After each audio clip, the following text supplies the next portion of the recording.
Happy Thursday, everyone, and my name is Eula, and today we're gonna read the Magic Tree of Merlin mission book, 16 A Ghost Tale for Christmas Time. And today we're gonna start reading at chapter 2, Two Gentlemen from Frog Creek. And the end of reading at chapter 3, okay?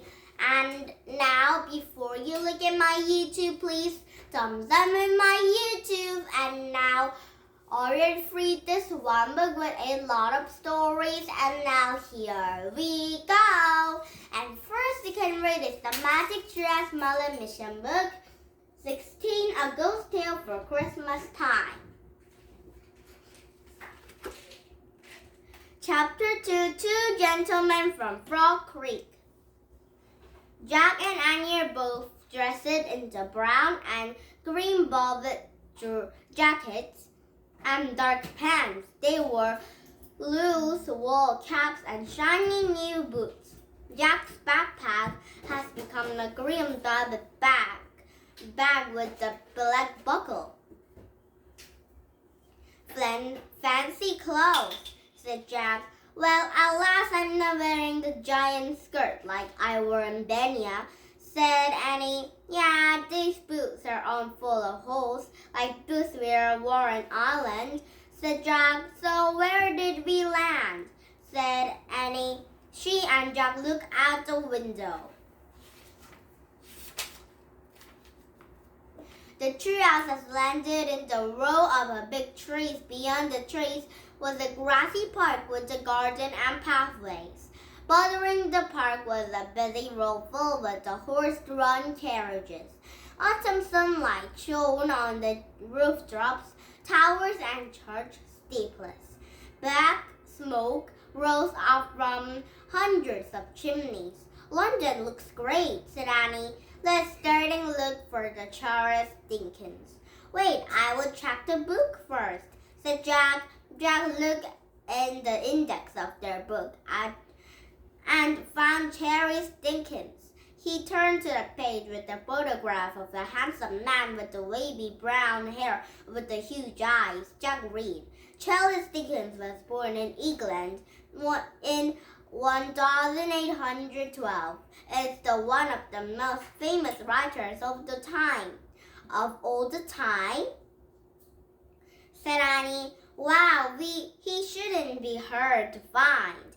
Maybe he isn't famous yet, said Jack. If he is, why would he need our help? Good question, said Annie. Let's start looking for the answer. Okay, but first you'd better hide in your pigtails, said Jack. All right, I'm supposed to be a boy, said Annie. She tucked her pigtails under her cap. In the past, girls didn't have many choices, didn't they? And now, how do I look? Fine, said Jack. Oh, good. Let's go, said Annie. As Annie climbed out to the treehouse, Jacob unbuckled the green velvet bag, and he put their research book in the magic pile and bowed inside. Then he buckled the bag and followed Annie down the ladder. When Jacob stepped up the ladder, he jingled his coat pocket, and he reached in and pulled out of a handful of coins. Hey, I have money, he said. Annie dug to her pockets. Me too, she said. Great, said Jack. I didn't like being poor in our last two missions. Jack and Annie crunched through the fallen leaves until they came to the open park area. A man stood in the platform giving a speech. Women pushed by the baby buggies, and children have sailed toy boats on the pond. We have to ask someone for help, said Annie, and looking around. Excuse me, she called to the woman of the flowery bonnet. Do you know where the Charles Dickens lives? Oh, why, yes. He and his family live at the one Devonshire Terrace, said the woman, below the Regent's Park. Thanks, said Annie. That was easy, said Jack, as the woman strolled on. I guess he's already famous, said Annie. Oh yeah, said Jack, pulling out their book again. Let's see if there's a map. And he had stumbled out through the book until he found a map of London. Here it is, the rigging of the park. He looked up. Where are we now? The sign is over says the Hyde Park, said Annie. Wrong park, said Jack. He looked at the map again. Okay, Hyde Park is here. The Regent Park is here. That's pretty far away from each other. That's okay, said Annie. We have money and the London has carriages. It will be fun. Right, said Jack. Let's go and catch a ride. Jack and Annie hurried over to the grass of the busy street bordering park. Carriages of all shapes, size clattered over to the cobblestones. For a high stopping horse with the elegant back coach. To donkey pulled the old wooden wagon with the benches. Excuse me, Jack called another driver from the small red carriage waiting to the street. Can you take us to the one Devonshire Terrace below Regent's Park? The driver smiled out of his seat. Indeed, sir, he said. It will be proud to carry two fine young gentlemen across the fair city. And Jack caught Annie's eyes and smiled. Thank you, he said. Oh, I think the driver really knows Annie is a boy too, like Jack. Climb into my cab if you please, said the driver. Where are you gentlemen from? Frog Creek, said Annie. Frog Creek, said Annie in the deep voice. Frog Creek, said the driver. Lovely place, I'm sure.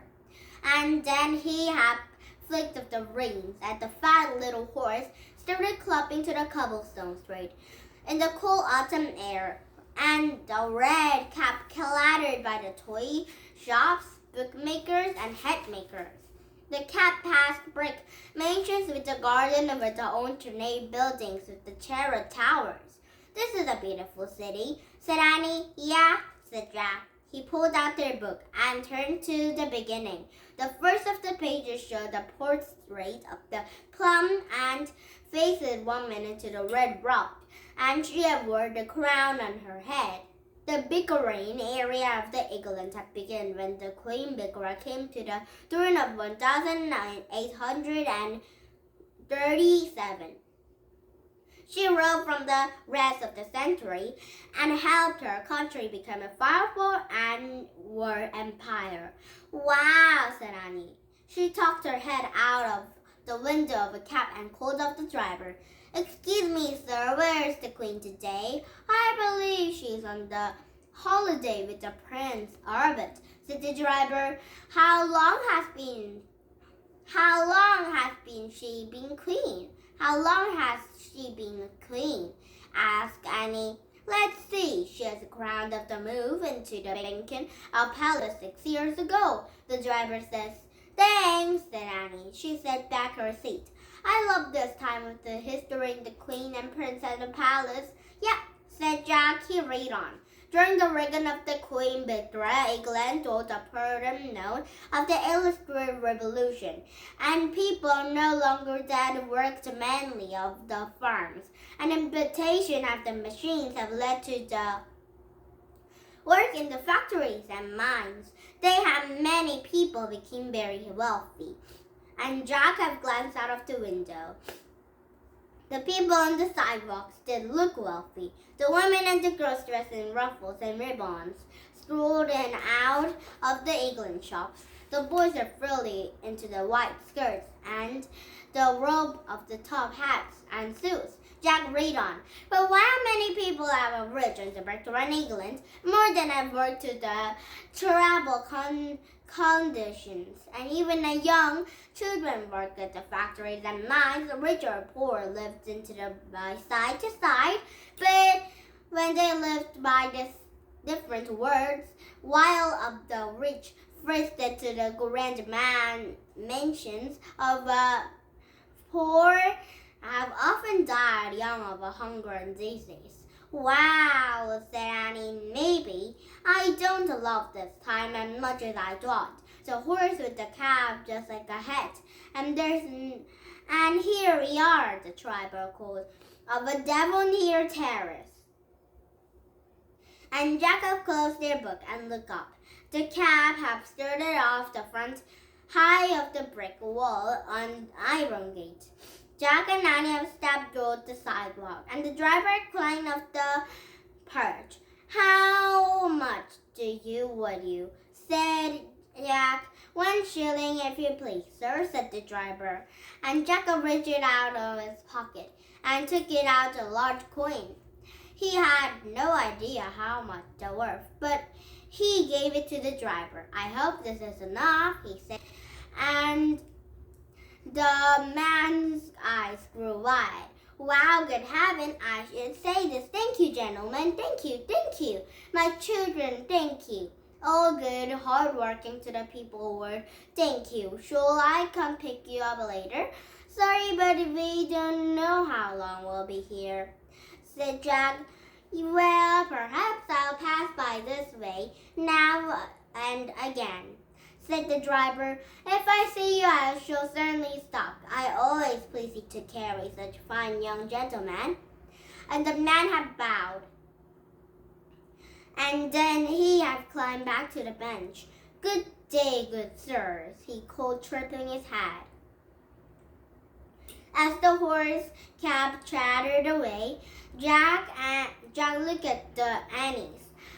He was nuts, he said. Annie laughed. I think you have given him a lot more than a regular fare, she said, and the gate behind Jack and Annie swung open.